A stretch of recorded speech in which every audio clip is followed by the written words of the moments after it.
Hi అండి, అందరికీ నమస్కారం. టేస్ట్ ఆఫ్ కుకింగ్కి స్వాగతం. ఈరోజు ఎగ్ రోల్ ఎలా చేయాలో చూపించబోతున్నాను, చూసేయండి. ఎగ్ రోల్కు నేను చేసే పరోటా ఉంటుందండి, మామూలుగా ఉండదండి. పైన క్రిస్పీగా, లోపల మెత్తగా, అలా తుంచితే ఇలా తునిగిపోయేలా చాలా బాగుంటుంది.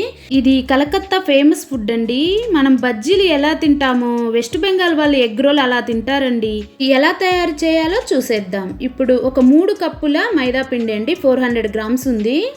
నేను ఇప్పుడు రుచికి తగినంత salt, 1 teaspoon salt, 1 teaspoon sugar, 2 table స్పూన్ల ఆయిల్, 30 ml ఉందండి ఆయిల్. కొలతగా చెప్పాలంటే ఈ ఆయిల్ వేసి ముందుగా పిండిని బాగా కలుపుకోవాలండి. షుగర్ వేయడం వల్ల మనం చేసే పరోటా మంచిగా కాలుతుంది, మంచి టేస్ట్ను కూడా ఇస్తుందండి, కలర్ఫుల్గా కూడా ఉంటుంది. ఇప్పుడు కొంచెం కొంచెం వాటర్ వేసుకుంటూ పూరీ పిండిలాగా కలుపుకోవాలండి. మరి గట్టిగా కలపకూడదండి, సాఫ్ట్గా కలుపుకోవాలి.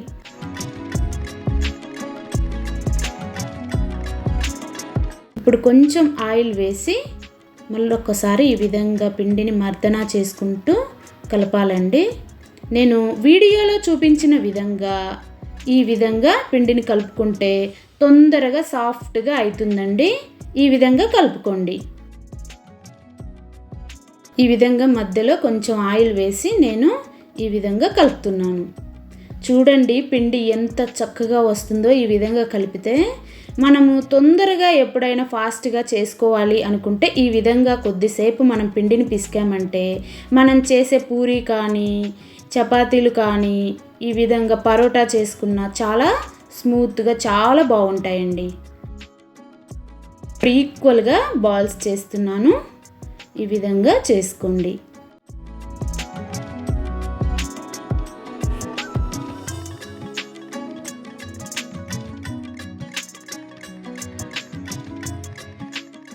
ఇప్పుడు నేను పరోటా తయారు చేస్తున్నాను. ఏ విధంగా చేస్తున్నానో చూడండి.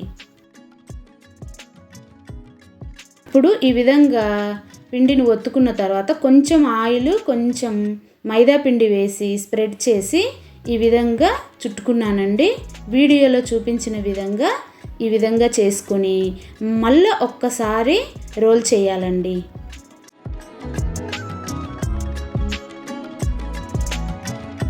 విధంగా చేయడం వల్ల మనం చేసే పరోటా చాలా బాగుంటుందండి. మనము బయట తింటుంటాం కదా, సాగిపోతూ ఉంటాయి, అలా ఉండదండి. ఇది చాలా బాగుంటుంది. అసలు ఇది పరోటానా అన్నట్లు ఉంటుంది, అంత టేస్టీగా ఉంటుంది. ఈ విధంగా అన్నింటినీ అదే విధంగా రోల్ చేసి పెట్టానండి. పక్కన పెట్టి ఒక 10 నిమిషాలు దీంట్లోకి స్టఫ్ కావాలి కదా, దాన్ని ప్రిపేర్ చేసుకుంటున్నాను. ఇప్పుడు ఒక క్లాత్ వేసి ఈ విధంగా పిండి ఆరిపోకుండా పక్కన పెట్టేస్తున్నాను. ఇప్పుడు ఒక 2 ఆనియన్స్ తీసుకున్నానండి, చిన్నవి. నేను వీడియోలో చూపించిన విధంగా కట్ చేసుకోండి. సన్నగా కట్ చేయాలండి బాగా.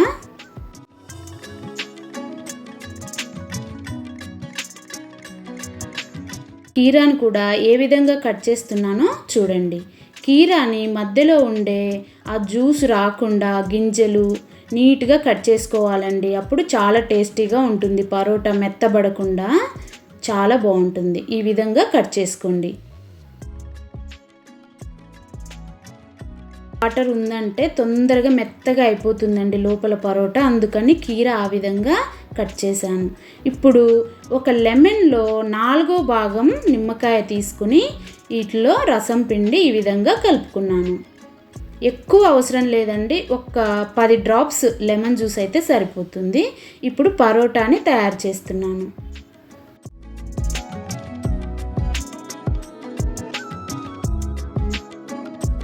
ఆయిల్ ఎక్కువే పడుతుందండి, లేకపోతే మంచిగా కాలదు పరోటా. కొంచెం ఆయిల్ ఎక్కువగా వేసుకొని పరోటాని కాల్చుకోండి.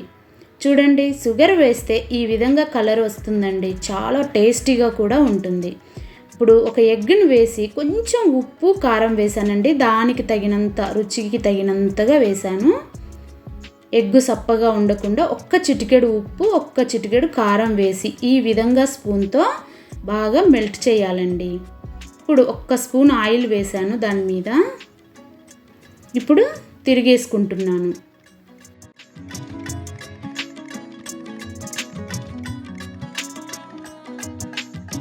చూడండి ఎంత చక్కగా వచ్చిందో.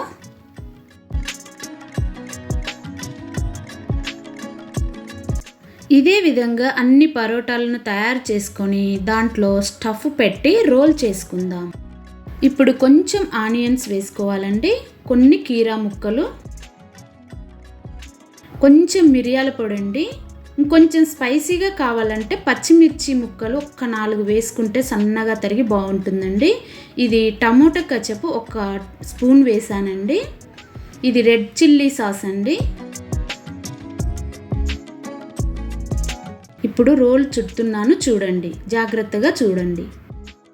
ఈ విధంగా మొత్తం పరోటాలో లోపలికి స్టఫ్ అంతా రోల్ చేసి ఈ విధంగా పేపర్ని చుట్టుకోవాలి.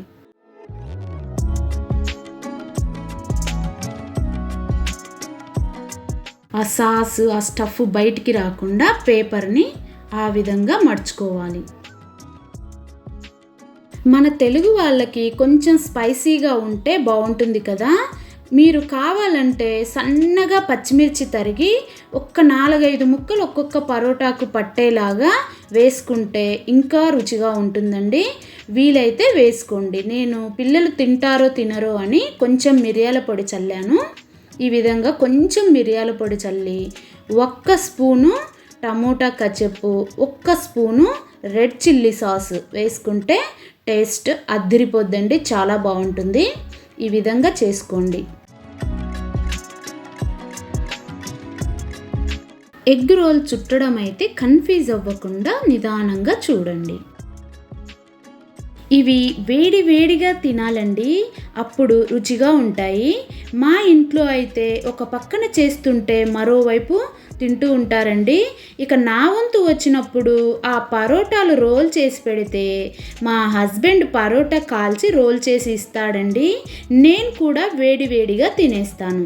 ఒకవేళ ఏ కారణంగా అయినా ఎగ్ రోల్ చల్లారిందా, నేను దానికి బటర్ పేపర్ చుట్టి 1 నిమిషం ఓవెన్లో పెడతానండి. మళ్ళీ వేడి వేడిగా ఉంటుంది, తినేయచ్చు. కానీ వేడిగా తింటేనే బాగుంటుందండి. ఈ విధంగా పేపర్ చుట్టి ఆ స్టఫ్ బయటికి రాకుండా పేపర్ని ఈ విధంగా 1 సైడ్ లోపలికి నెట్టాలండి. అప్పుడు ఆ స్టఫ్ బయటికి రాకుండా ఉంటుంది, మనం తినటానికి వీలుగా ఉంటుంది. ఈ ఎగ్ రోల్ చాలా టేస్టీగా ఉంటుందండి. ఈ విధంగా చేసుకొని ఎలా వచ్చిందో కామెంట్స్ రూపంలో తెలియచేయండి. వీడియో నచ్చితే లైక్ చేసి సబ్స్క్రైబ్ చేసుకోండి.